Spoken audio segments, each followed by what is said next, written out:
Very good. 5 star. Ito na guys. Ayun na. Oh, di ba? Wala talaga siya makikita. Kaya dahil sa pinost ng aking hobby sa FB about sa kanyang sunburn na sa panel ng kanyang Honda Click, aba, may nakapansin. At ang nakakatuwa dito, hindi siya nag-atubiling lumapit sa amin at humingi ng tulong. Grabe, di ba? Kasi nga naman, bukod sa hindi niya nakikita ang speedometer, hindi niya na rin alam kung kailan siya magpapagas. Grabe, di ba? Kasi hindi na talaga niya makikita yung panel. Buti na nga lang bumili na siya ng film. Talagang ready na siyang magpagawa kay Habi. After patiently waiting, wow, tada! Diba? Mas malinaw na, mas malinis pa at parang bagong-bago. Talagang napakasaya ng naging customer namin. Tingnan mo naman.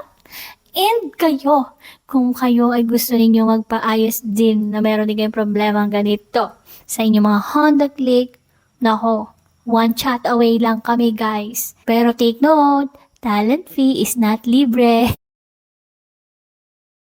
At ito na nga ang final look and tada! Wow! So much! Ayan daw po. Yehey! Balik na sa dating alindog. Ang kanyang ano. Yeah!